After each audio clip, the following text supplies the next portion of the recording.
Hey everyone, I'm Nidoking, and it's time for the second video of the Eryi's Action LP.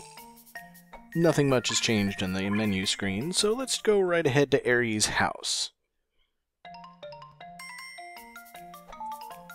Same message. I was kind of hoping it might be something different, but you can see from the upper left corner I've got 2 of the 7 gems. I'll be getting 2 more today.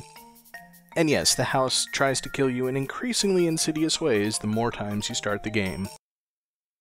I don't know whether there's a pattern to it or whether it's random, but today we begin with a water level in Stage 4. And this, I think, is where the game starts to get actually difficult as opposed to just throwing nasty traps at you. Although, I just suck. So let's try that again with a little bit less complete stupidity on my part. The problem is it took me a little time to get used to using the swimming controls correctly.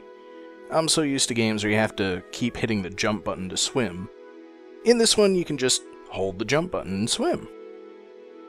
Now, of course, I gotta wait for these red fish to go by because they're pretty deadly. And there's another one hidden in those blue plants. Very carefully edge my way across the top of this ledge. Don't go too high or too low. And here's a button that looks like it opens these bricks. But it doesn't. It makes the next spike trap go a lot faster. It's still possible to get past, but it's tough. And in this one, you gotta wait till the last second to go, or it'll kill you. This, I think, is one of the 3 hardest parts of the game right here. Not even that part, but the entire stretch between this checkpoint and the next one. There are invisible currents all over the place. They'll push you up or down, sometimes into the spikes, sometimes into the fish. And the temptation here is just to go quickly and weave your way past all the fish, but if you go under that last one, you will die. As you notice, it's swimming downwards, which means that there is a very strong down current there. Oh god, there's a fish coming up behind me. Okay, moving on to the next calm spot. And I overshot it. That'll happen a lot. Many times. The good news is you can see your death counter goes into the negatives, so you have as many lives as it takes to get past. It'll take me quite a lot. There we go. Made it past the down current. That was the hardest part of the level. The rest of it really isn't all that difficult. We got the sea urchins that explode. Not usually hard to get between the spines. Gotta keep to the right up here. Almost too far to the left. Definitely too far to the left. My biggest enemy here is my own incompetence, and you'll see that over and over through the next couple levels. Now, if I get past it all correctly, this urchin is very dangerous. I'm going to hide just around this corner. Be very careful not to go too far up, or it'll cost you another life. But I want the gem in the lower right corner. And to get it, I need to lure another fish out of that blue plant to the right before it kills me. This is very difficult. There we go. And now I just gotta wait for it to go past.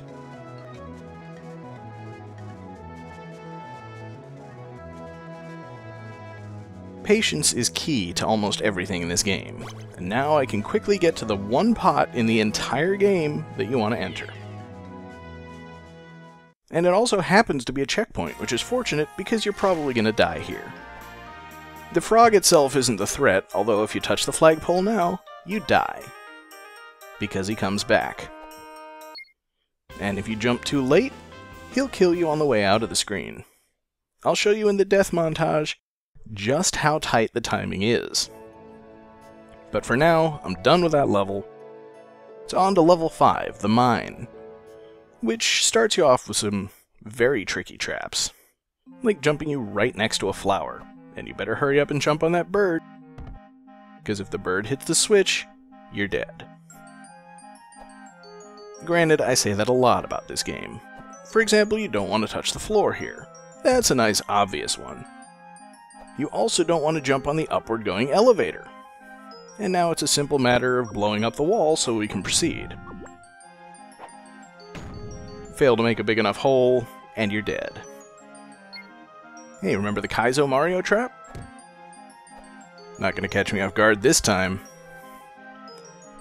And that flower doesn't look like much of a threat, but it'll jump up and kill you if you don't wait for it to get close enough. Hey, it's Charging Chuck!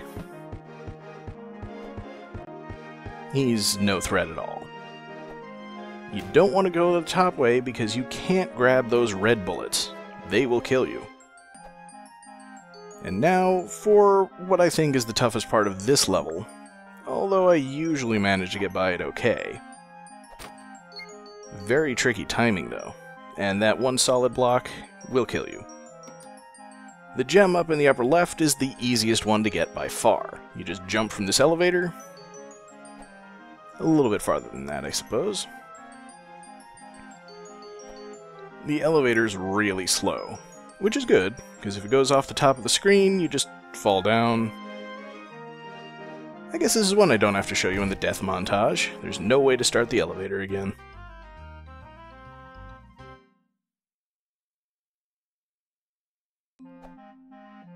I hope this satisfies those of you who wanted to see more deaths. Alright, one more go. Okay, I've missed the easiest gem in the game 3 times. I really hope that doesn't set a trend for, say, level 7, where it's really hard to get it. But I'm finally done, and moving on to the finale of the level. One giant puzzle. Lots of elements. It's really simple. That Charging Chuck is going to break the flagpole if I let him get there, so I'll set a trap for him. And now I just set him running. Oop, gotta jump on his head. I think that's the first time I've ever missed that jump. Well, don't worry, it gets a lot easier. Take 2. Grab the bomb, lay the trap. And now, set him running so that he makes a path for me to get that mushroom over to the flagpole. Much better. So now all I need to do is grab the mushroom, jump over to the flagpole. I distinctly pressed the jump button.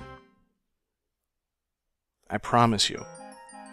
Jump, and then put the mushroom in that gap, which will kill me.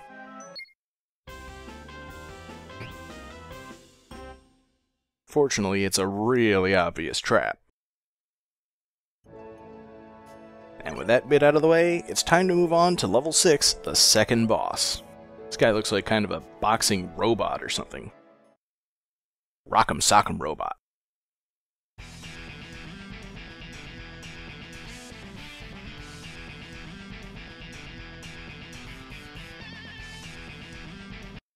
So this guy is still, and his fight is not actually a fight. We just have to race him. Which is kind of a shame, because I think a fight would be easier. Then again, I don't know what powers he has. And here, just like the swimming section, you can hold the jump button to rise. If you don't know that, this level is a lot harder. I think I figured that out my 4th time through. As you can see, the traps, while there aren't very many of them, they're really devious. So rather than worrying too much about that, I'm going to take the alternate route, very carefully flying at the bottom of the screen. Too far down and you die, but stay just barely on the screen, and most of the traps won't activate. I don't know what happens if you try to fly under that one. The rest is mainly straightforward. You gotta know where things are coming from, and this row of spikes speeds up as you go through it. So you gotta be near the top of the gap. Everything else is pretty well timed, so you can just zoom right through and still will never catch up with you. Sometimes, though, Eryi just doesn't want to fly up. But I'm very close. That one row of fireballs is the last obstacle in your way. I thought this run was at least different enough in the timing that it might be interesting to watch. As you can see, I kind of hesitated there, missed my opening. but still is still so far behind, he's never a threat. I think the whole issue with him racing you is meant to make you think you have to run ahead and make mistakes. There's not really much of a threat of that in this mode. As you can see, he's not even on the screen, and I've just won. And no tricks with the flagpole this time.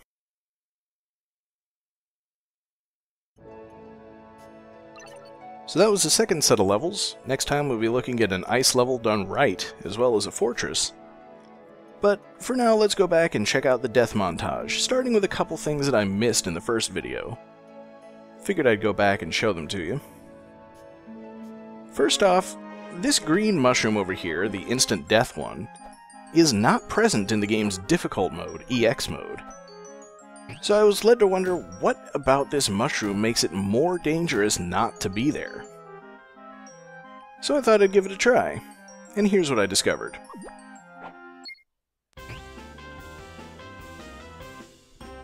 Doesn't help you get the gem, but at least you can get through the level.